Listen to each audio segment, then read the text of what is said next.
Oke, assalamualaikum warahmatullahi wabarakatuh.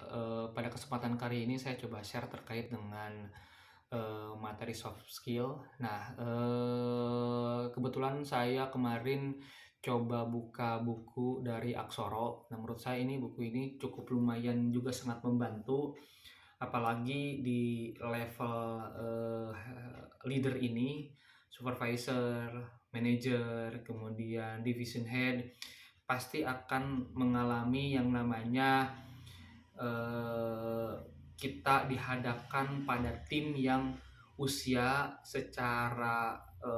lebih tinggi atau lebih jauh di atas kita, kemudian secara jam terbang jauh lebih tinggi dibandingkan dengan kita. Nah, pasti ada perusahaan-perusahaan yang seperti itu. Bisa jadi kita memang tidak merekrut orang yang seperti itu, kita terkena limpahan, ya istilahnya limpahan dalam tanda kutip, kita ada di perusahaan baru, kemudian kita harus menerima SDM dengan segala konsekuensinya yang di bawah dari kita yang kita pegang ada tim-tim yang lebih senior. Apalagi kalau misalkan tim-tim yang senior tersebut adalah tim yang sudah memang dititipkan istilahnya ya, dititipkan dari owner atau misalkan bisa juga bukan hanya titipan dari owner, tapi dia mungkin dari awal sudah menemani owner ngerintis karir di situ sehingga orang-orang tersebut juga ada di posisi tersebut gitu. Nah, biasanya ada beberapa hal yang memang eh, kita selaku dari leader ini merasa kesulitan untuk memanage orang-orang yang seperti itu. Apalagi dihadapkan kita harus melakukan coaching, teguran, feedback dan biasanya sudah ngeper terlebih dahulu gitu loh. Nah, di sini mungkin saya akan ada beberapa yang saya perlu sampaikan terkait dengan hal ini. Ya, supaya rekan-rekan juga nanti ketika menemukan tim yang usianya lebih eh, tua dibandingkan dengan Anda, rekan-rekan nanti bisa menyesuaikan dengan mudah seperti itu gitu ya. Nah, pertama mungkin saya coba share apa yang harus dilakukan, apa yang harus dikatakan ketika kita melakukan feedback, coaching ataupun teguran kepada tim kita yang usianya lebih tua atau lebih senior dibandingkan dengan kita. Oke. Yang pertama adalah kita harus hormat terlebih dahulu ya. Kita hormati, kita sampaikan bahwa Pak, Bapak ini kan saya tahu bahwa Bapak ini kan secara usia juga lebih lebih tinggi, lebih lebih usianya lebih lebih tua dibandingkan dengan saya, yang otomatis jam terbangnya pun pasti lebih banyak dibandingkan dengan saya yang masih baru gitu seperti itu. Nah, itu kita perlu sampaikan ya, kita hormat bahwa Bapak usianya lebih tua, otomatis jam terbangnya lebih dibandingkan dengan saya. Nah, itu narasi atau reframe yang harus kita bentuk di awal. Ya. Nah, ini yang perlu untuk step pertama yang kita harus reframe terlebih dahulu. Supaya dia nggak ngeblok ya. Artinya memang oh ini anak-anak baru udah mau nge-coaching saya gitu, baru seumur jagung seperti itu bahasa-bahasanya ya. Jadi kita harus nge-reframe dulu.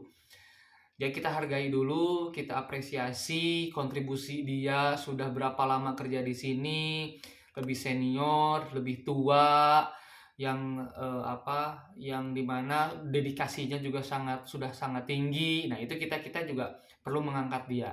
Itu yang pertama harus kita lakukan. Nah yang kedua ya kita juga perlu sampaikan bahwa di sini kita juga Pak sama-sama lagi belajar. Bapak lagi belajar, saya lagi belajar, dan kita sama-sama di sini belajar untuk bisa membuat kita naik level lah, ya upgrade seperti itu. Nah, tapi di dalam pembelajaran tersebut tentu saja perusahaan ada aturan mainnya, ya ada aturan mainnya.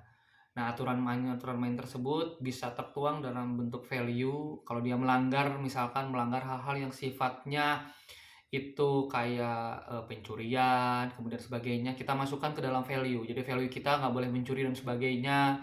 Nanti ya tetap perusahaan ini adalah perusahaan yang sangat menjunjung tinggi terhadap value kita, integrity, misalkan seperti itu. Ya. Atau kalau mau melakukan feedback coaching terkait dengan pencapaian, kita sampaikan bahwa di sini kita ada yang namanya KPI sebagai tolak ukur bahwa orang tersebut punya prestasi atau tidak, kita menghargai orang tersebut dari KPI-nya, seperti itu. Nah, kita juga perlu sampaikan seperti itu. Nah, maka karena kita ada aturan main di perusahaan ini berbentuk KPI, di sini saya lihat bahwa KPI Bapak masih tidak sesuai dengan yang kita harapkan. Maka diminta untuk memperbaiki dan sebagainya. Nah, itu rekan-rekan bisa melakukan feedback apa yang sekiranya perlu diperbaiki dari tim kita itu, seperti itu. Nah, baru bisa masuk ke sana gitu ya. Jadi, lakukan step-step terlebih dahulu sebelum kita masuk ke sana. Ini bagi orang-orang yang memang lebih senior, lebih tua dibandingkan dengan kita. Ya, supaya mental blockingnya terkikis terlebih dahulu. Seperti itu.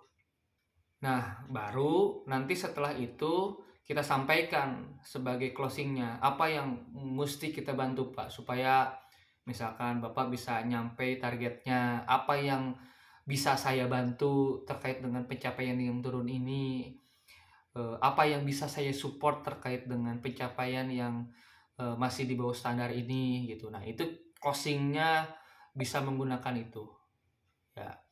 Nah, mungkin itu saja dari saya terkait dengan salah satu teknik soft skill ketika kita dihadapkan pada tim yang usianya lebih senior. Mudah-mudahan ini dapat membantu rekan-rekan dalam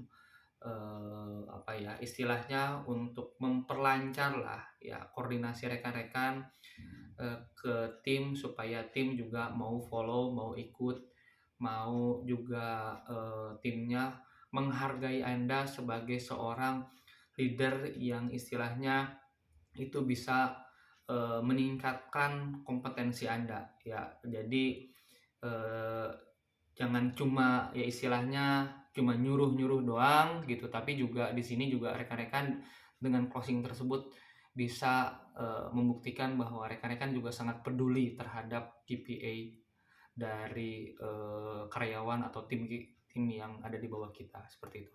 Itu aja mungkin dari saya. Cukup. Terima kasih. Assalamualaikum warahmatullahi wabarakatuh.